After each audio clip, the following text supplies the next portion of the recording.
ఇర్మియా గ్రంథములో 51వ అధ్యాయములో 25వ వచనములో దేవుడు అంటున్నాడు, సర్వభూమిని నశింపచేయు నాశన పర్వతమా, నేను నీకు విరోధిని. ఇది యెహోవా వాక్కు. నేను నీ మీదకి నా చేయి చాపి శిలలపై నుండి నిన్ను క్రిందకి దొర్లించెదను. దేవుని హస్తము బలమైనది, దేవుని హస్తము శక్తి కలిగినది. దేవుని హస్తము ఓ గొప్ప పర్వతం మీదకి వెళ్ళగానే ఆ పర్వతము తునకలుగా మారి అవి దొర్లుకుంటూ నేల మీదకి వచ్చి సమానముగా మారుతుంది.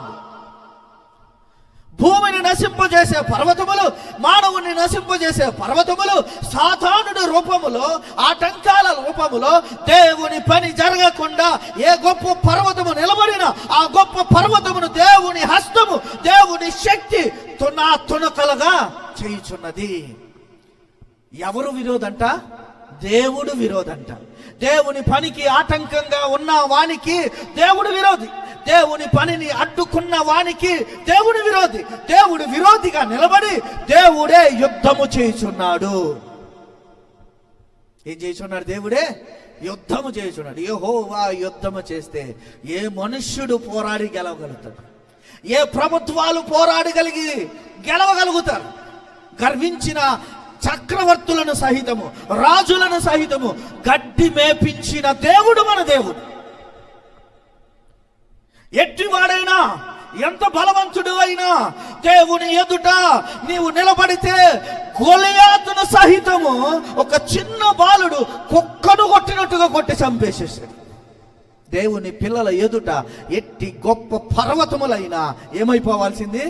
కారణము దేవుడే వారి పక్షముగా నిలబడి వారితో యుద్ధము చేయవాడు. యుద్ధము యెహోవాదే.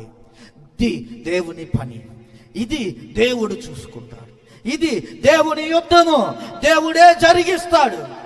ఏ ఆటంకాలు, ఏ అవరోధాలు ఈ పరిచర్యకు, దేవుని పనికి అడ్డుగా వచ్చిన, నీ జీవితంలో ఏ అద్భుతం జరగకుండా, ఏ మేలు జరగకుండా అడ్డుగా నిలబడిన ఏ అడ్డు పర్వతమైనా దేవుడు అంటున్నాడు, నేను విరోధినై వాటిని తుత్తినీయులుగా చేసేదను. అంత మాత్రమే కాదు, యెషయా భక్తుడు కూడా ఈ విధంగా ప్రవచిస్తున్నాడు. 45వ అధ్యాయము, యెషయా గ్రంథము 45వ అధ్యాయము 2వ వచనములో, నేను నీకు ముందుగా పోవచ్చు, మెట్టగానున్న స్థలములను సరళము చేసేదను, ఇత్తడి తలుపులను పగులగొట్టెదను, ఇనుప గడియలను విరగొట్టెదను.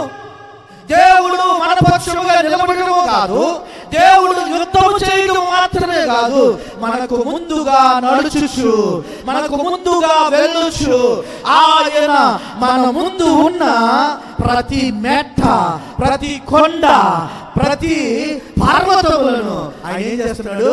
సరళము చేస్తున్నాడు. ఇత్తడి తలుపులను పగలగొడుతున్నాడు, ఇనుప గడియలను విరగొట్టుచున్నాడు. ఏ బంధకము నిన్ను బంధించినా, ఏ ఇనుప గడియలను నిన్ను బంధించినా, ఏ తలుపులు నిన్ను బంధించిన వాటిని పగలగొట్టగలిగిన వాడు, నిన్ను విడిపించగలిగిన వాడు నీ పక్షమందు నిలబడి ఉన్నాడు. ధైర్యము తెచ్చుకొని దేవుని పనిలో ముందుకు వెళదాం.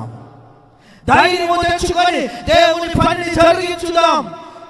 ఎట్టి గొప్ప పర్వతము నిలబడిన ఆ పర్వతమును సరళముగా చదును చేయగలిగిన దేవుడు మన దేవుడు. విశ్వాసముతో దేవుని పనిలో మనం ముందుకు పోదాం.